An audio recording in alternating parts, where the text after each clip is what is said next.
Olá, turma! Nessa aula, nosso assunto são as equações de segundo grau.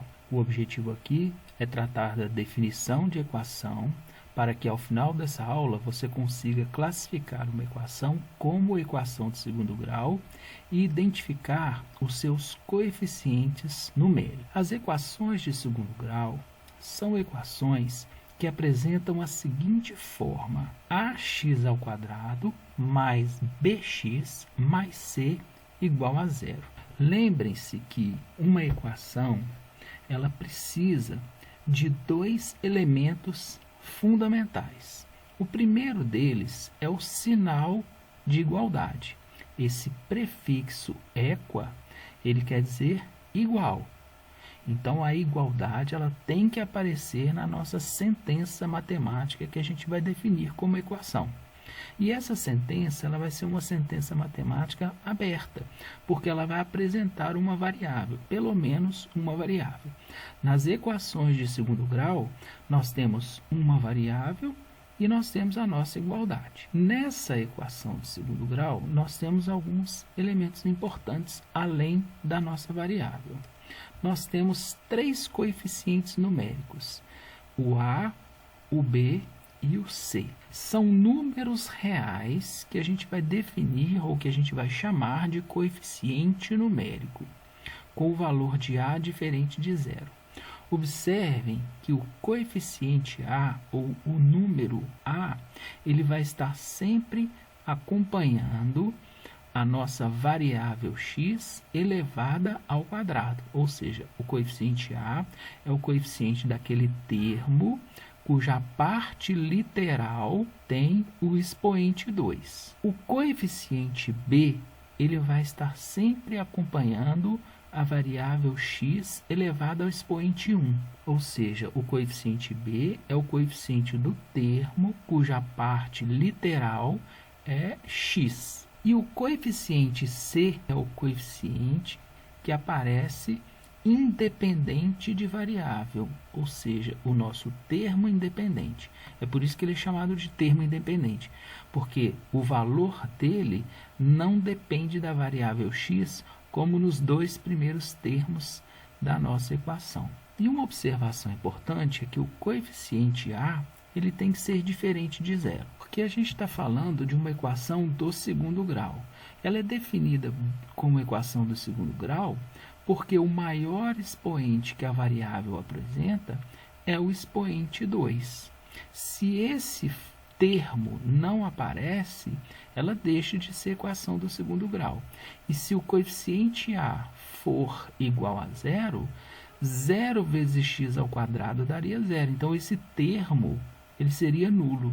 E o termo sendo nulo, ela passa a ser uma equação de primeiro grau. Então, é por isso que o coeficiente A não pode ser zero. E aqui nós temos o x como a nossa incógnita. Incógnita é aquele valor desconhecido.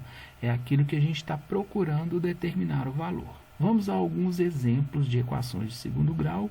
E nesses exemplos, a gente vai determinar os três coeficientes, A, B e C. A primeira equação que eu tenho é essa, ó, x elevado ao quadrado menos 7x mais 10 igual a zero. Para determinar os coeficientes A, B e C, a gente não vai fazer nenhum cálculo, a gente vai fazer apenas a observação da equação. O coeficiente A nessa equação ele vai ser igual a 1, o coeficiente B vai ser igual a menos 7 e o coeficiente C vai ser igual a 10. Lembrem-se do que eu falei anteriormente. O coeficiente A ele é o número que aparece na frente da variável com o expoente 2, ou seja, na frente do x². Ah, professor, mas aqui não tem nenhum número aparecendo. Por isso é que o valor dele é igual a 1. Se você quiser escrever esse número ali, você pode, ó, porque o 1 ele é um elemento neutro na multiplicação. Qualquer número multiplicado por 1 dá o próprio número. Então, o 1 ele não precisa aparecer aqui, porque 1 vezes x² é o mesmo que x².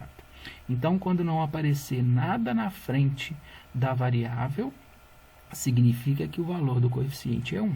Aqui o valor do coeficiente B é menos 7, o sinal que separa os termos na nossa expressão acompanham o coeficiente. Então, menos 7 é o valor de B e mais 10 é o valor de C, que eu posso escrever simplesmente 10. Segundo exemplo, a mesma coisa. Nosso coeficiente A ele é igual a 5. Nosso coeficiente B agora vai ser igual a menos 1. A mesma situação do exemplo anterior.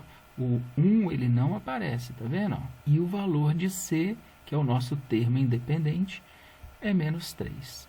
Se você quiser escrever o 1 aqui, você pode colocar, tá vendo? 5x² menos 1x menos 3. Terceiro exemplo. Observem que nos exemplos anteriores eu tinha 3 termos no primeiro membro da minha equação. Aqui, nesse exemplo, eu tenho apenas 2 termos no primeiro membro. De toda forma, eu consigo determinar os coeficientes sem problema nenhum.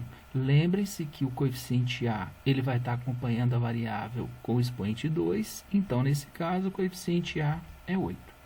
O coeficiente B ele vai estar acompanhando a variável x com o expoente 1, então, o valor de B, nesse caso, é menos 4. E o termo independente é que não aparece. Portanto, o valor dele é 0, é nulo. Por isso é que ele não aparece, não precisou aparecer. Mas se você quiser completar com o valor dele, você pode. 8x² menos 4x mais 0 igual a 0. Quarto exemplo, coeficiente A, que está acompanhando o x², é menos 3.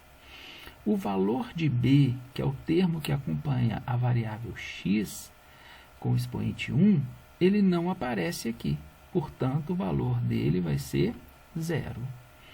E o termo independente, ou aquele número que aparece sozinho, é o valor de C. Se você quiser completar a sua equação com o termo que está faltando aqui, ó, você pode. Menos 3x² mais 0x mais 2.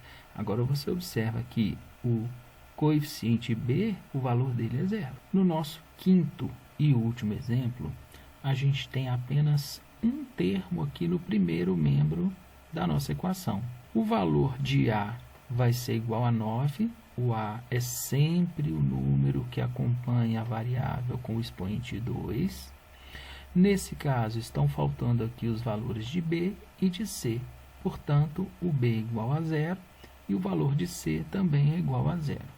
A nossa equação na forma completa ficaria assim, 9x² mais 0x mais 0 igual a 0. O que a gente pode observar, então, é que numa equação, o valor de A nunca vai ser 0, pelo motivo que a gente já comentou anteriormente. Eu preciso que esse termo apareça. Esses dois termos aqui, eles podem até não aparecer, mas o termo que apresenta a variável x², ele tem que aparecer para que a nossa equação seja uma equação do segundo grau. E para isso, o nosso coeficiente A não pode ser 0. No entanto, o valor de C pode ser 0, o valor de B pode ser 0, ou ambos podem ser iguais a 0. Quando você tem uma equação do segundo grau, você pode classificá-la como uma equação completa ou uma equação incompleta. Nesses dois primeiros exemplos, onde eu tenho os valores de A, B e C diferentes de 0, essas equações são chamadas de equações completas. Então, para uma equação ser chamada de equação do segundo grau completa, ela tem que ter esses 3 termos aqui no primeiro membro, os 3 coeficientes diferentes de 0. Nesses 3 últimos exemplos, eu já tenho equações do segundo grau incompletas. Aí a gente observa, então, que uma equação incompleta, ela tem aqui, no máximo, 2 termos no primeiro membro, como é o caso dessa letra C e da letra D. E a letra E eu tenho apenas um termo.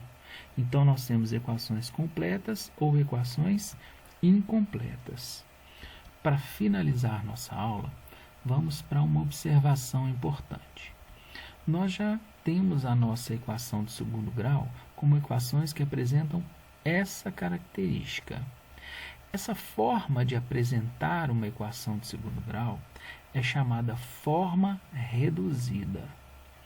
Todas as vezes que você for resolver uma equação de segundo grau, e isso vai ser assunto das nossas próximas aulas, ela precisa estar nessa forma reduzida. Por quê? Só quando ela está na sua forma reduzida é que você consegue identificar os coeficientes A, B e C e retirar os valores deles. Esses valores vão ser importantes para a gente poder resolver uma equação de segundo grau. A forma reduzida da equação, ela vai apresentar então no primeiro membro, no máximo 3 termos. Se você tiver 2 termos ou apenas um termo, você tem que observar se esse expoente 2 aparece, se esse termo que tem a variável x ao quadrado aparece, para ela ser classificada como equação de segundo grau. Se ela só tem 2 termos ou um termo, ela é uma equação incompleta. Se ela tiver esses 3 termos distintos, ela vai ser uma equação do segundo grau completa. E o outro detalhe importante é que no segundo membro você não tem nada, ou seja, o segundo membro é nulo, é igual a zero. Então, essa é a forma reduzida. Vocês vão observar nas próximas aulas que a equação ela nem sempre aparece dessa forma. A gente vai ter que fazer alguns cálculos algébricos para conseguir chegar nessa forma. E aí sim partir para a resolução dessa equação. O outro detalhe importante é que eu falei com vocês que o A é o coeficiente que acompanha o x ao quadrado, o B é o coeficiente que acompanha o x e o C é o termo independente. Mas acontece que essa ordem aqui, ela não é obrigatória. Pode aparecer equações que apresentam esses termos fora dessa ordem. Por exemplo, 4x mais 2 menos x ao quadrado. Isso não quer dizer que o valor de A é 4, o valor de B é 2 e o valor de C é menos 1. É que está fora de ordem. Mas o A, ele não é o primeiro coeficiente que aparece. O A é o coeficiente que acompanha a variável x ao quadrado. Então, o valor de A seria menos 1. O valor de B, ele acompanha o x. Então, nesse caso, o valor de B seria 4. E o valor de C é o valor do termo independente, que nesse caso seria o 2. Se você quiser, para fazer os cálculos e identificar esses coeficientes de forma mais tranquila, você pode colocar a sua equação nessa ordem, tá? Aí você reescreve a equação, colocando dessa forma: menos x ao quadrado mais 4x mais 2 igual a zero. É a mesma equação. O que a gente fez foi colocar em uma ordem. Que ordem é essa? A ordem decrescente de acordo com os expoentes da variável x. Então, primeiro apareceu o termo com x ao quadrado, depois apareceu o termo com x elevado a 1, e depois apareceu o termo que não tem a variável x, ou teria o x elevado a zero. Mas todo número elevado a zero é igual a 1, então ele não precisa aparecer. Então, essa é a ordem em que a equação aparece. E aí, sim, você identifica os 3 coeficientes. Menos 1, 4 e 2 como os valores de A, B e C, ok? Obrigado pela atenção e bons estudos. Se inscrevam no canal, ativem o sininho e se gostaram da aula, deixe o seu like.